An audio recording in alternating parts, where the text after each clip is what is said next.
What's going on, guys? Christian here from CK Wraps. Today I'm going to show you how to wrap some bike parts using the workstation from SignMakerTools.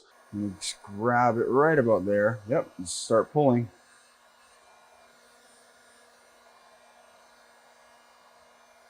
And something like that. I'm going to rest if we let it cool for a second. This is actually a different design for the Wrap U Easy. It's meant to fit into this compartment right here and lock. So it stays, so it'll stay. When I pull on it and just lock it like that, it'll stay. You can do this. This is a little bit more easy for me since it's mounted to the wall. I don't have to hold the Wrap U Easy. So it's mounted. It comes in two sizes. I have two sizes here, one smaller, one larger.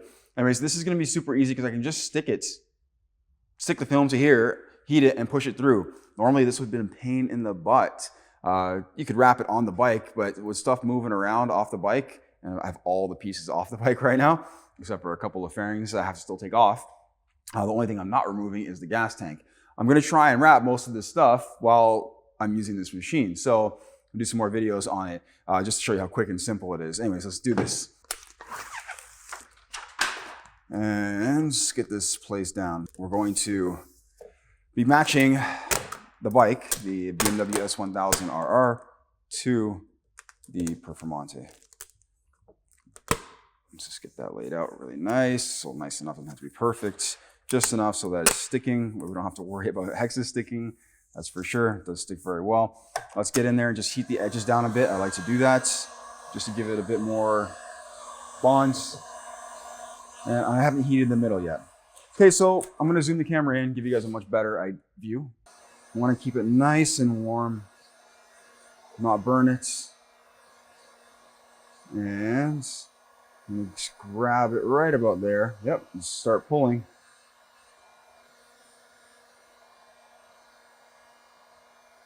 And something like that. I'm gonna rest if we let it cool for a second. I'm gonna squeegee out the center area because this is where the air is going to trap. Makes the most sense. Cool, that's the largest, flattest area on this piece. Cool, let's get down here. Let's get all down in there.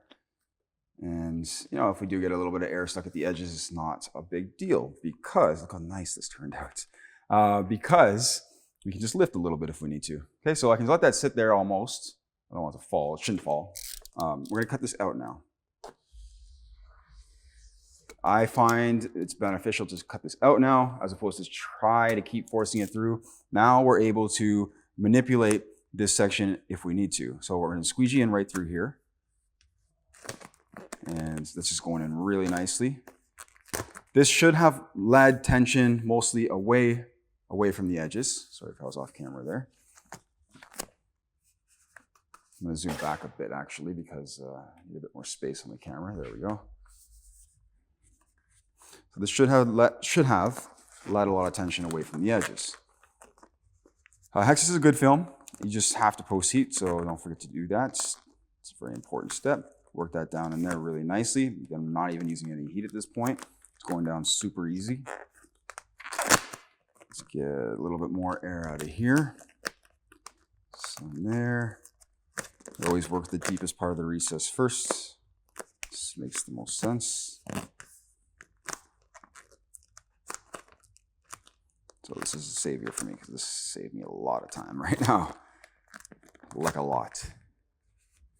Like probably a solid 10 minutes. That's a lot, especially when you have a lot of parts to do. So I'm trying to just get the film down towards the edges to show you what's happening here when I add heat. Now I didn't want to stretch it too far past the edge. Obviously I had to stop at a certain point, right, when I was pushing it through. We're gonna get this down and around the underside edges here. The back still has a gap here, but I'm gonna actually show you what we're gonna do with that afterwards. Let's take this and let's heat all these edges. As long as they're not wrinkling up too much, we're good. You can always, look how smooth that is. This is just beautiful. Okay, look how smooth those edges are. There's not a single wrinkle on any of those edges, which means there's no tension on any of those edges. It's the easiest way to tell, guys. So I'll show you this side over here. No wrinkles at all. Not even here. You might think that there's wrinkles there, but it's not. It's just the vinyl is falling down around this piece. is perfect. It is 100% perfect. All I gotta do is I'm gonna lay into this area here. I don't want to stretch in. I don't have to stretch in. We can lift from the bottom and we can just get that elevated slightly like that. And that allows us to lay in a little bit better just right there. And then we're gonna heat right here, okay? And just make sure that stays flat. Push through the deepest part of the recess. It's possible that it'll bubble, but even with the satin chrome, because I just took the satin chrome off, it wasn't bubbling in here because I post-heated it. And I actually did that back piece as a separate piece with the satin chrome, but that doesn't really make that much difference as far as the recess goes. It's just because I was going to get bunched up here. And I'm not able to stretch the satin chrome in the same way as this more regular type of vinyl or finish. Look how beautiful that is. So nice, right? This is like so nice. Like that is ridiculously nice. I can't even tell you how simple and easy that was. Again, you can just use the Wrap You Easy tool. It will be a little bit more tricky, but you can put your heat gun down on the table and have it heat that way. Just be a little bit more tricky. Okay, so now what we're gonna do is cut, and then we're done. How long has this video been? Just curious. 7 minutes. That's with talking from the beginning too. So I don't need to leave a lot of vinyl on the bottom here. We're going to come around that inner edge just slightly. I do want it to be fairly straight. You know, the customer could open this up. It's probably unlikely, but I think there's something there, the battery compartment or something. It's unlikely. They'll take this piece off, or maybe it's to put a seat on or a second seat. I honestly don't know. I don't know bikes very well. Just trying to run my blade really nicely there. I'm going to cut this area away because it's causing resistance and tension between here and here. And I want this area right here to come down and around that edge as well. And just kind of roll it like that. If I get 1 or 2 wrinkles, not a big deal, guys. And that's more of a fold because the vinyl will bunch as we try to put the vinyl around the edge. Probably could have done this on the table, would have been a little bit easier. So I might get a little wrinkle in the front, so that's okay. On the underside, too much knife out. I'm just trying to trim it extra close so I don't have too much vinyl there, because the more vinyl we have, the more wrinkled it's going to be. Cool. Let's go here now. I'm always trying to find that inner edge. Let's go here. And I'm probably going to cut off a bunch of this. It's just bothering me. It's in my way and annoying. Okay, let's do the rest. So we've got to come around here. And we're just trying to, again, roll it around. I'm trying to unstick my vinyl. What I'll do here is I'll take this on each side and push evenly, add tension, and roll that right around, just like that. Cool.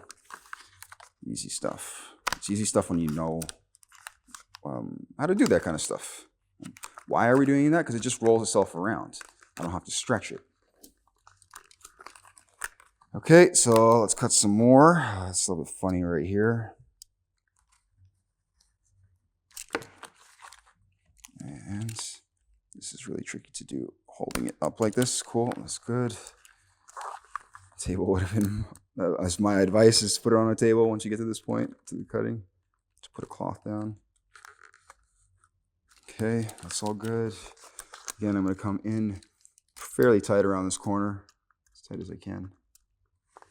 Try and get a little closer to the camera here for you guys. And then here, I've got to take this and just pull that a little bit tighter so it's flatter. It's kind of a wrinkle. It's not really a wrinkle. It's just because we're coming down and around this area here, and this is where the film will typically bunch. So again, I don't want to stretch too hard. I just want to kind of roll that around. Cool.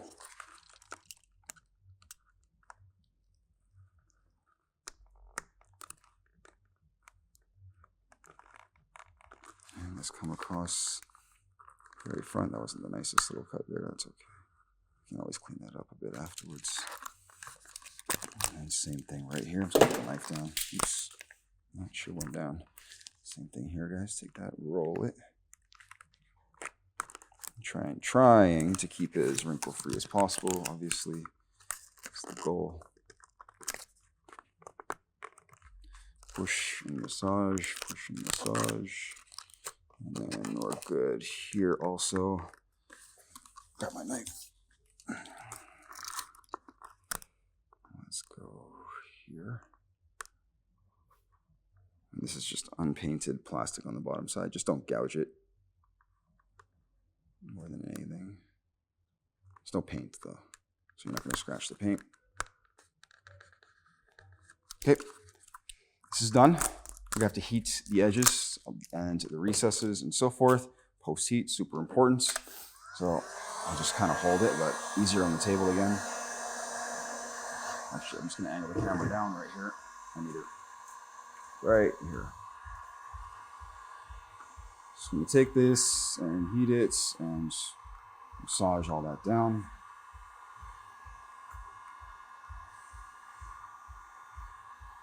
See, still have some wrinkles. It's okay though. That's what it is. So on the underside, there's only so much we can do with these corners, but we'll do our best. Nice part is that this time it's not 3 pieces to wrap this, it's just 1. And this, again, this would have been a freaking disaster. It would have been much more difficult if I had to do this by holding it in my hands. Or with it just sliding across the table or whatever. I was holding it in my hands. But I mean, pulling the film and trying to hold this thing still. I didn't have this one. I didn't have the workstation when I wrapped it last time. So it was definitely a longer wrap. I think this bike took me like 2 days to wrap it. Well, normally it's just like maybe even half a day. It's gonna take a little bit long, so I'm removing the wrap as well. But otherwise, not bad. Okay, so we're gonna get all in here. This all needs to be post-heated. I'm not gonna get too much into this right now, but you should post-heat all these recesses. Even in here, even though, you know, I did try and lay it in a bit, but I just still had to stretch. I still wanna post-heat all that. Super important. Put it in there. Nice, so post-heat it more thoroughly afterwards. That's how beautiful that looks. It's like a speed shape, but it's a really cool speed shape. And the bottom side, it's not 100%. And again, it's very hard to get it 100%. I could trim up some of these wrinkles and stuff like that, but again, this is an area that is not so commonly lifted. It might just be a little storage compartment or something, or again, to just put another seat on the back. I have no idea, but that's pretty much it. And guys, I wanted to show you that. I'm gonna wrap some more pieces using this workstation because I gotta get the job done, and it's way easier. Again, if you have just the Wrap You Easy itself, you can do it with that. It will help a lot. It's not just for pieces like this. I'm gonna do some bigger ones to show you how I do them using this station still, or using a Wrap You Easy. I hope this video was informative and helpful in showing you how to do this. I look forward to doing more of these videos for you. Thank you for watching, guys. I appreciate it. Take care.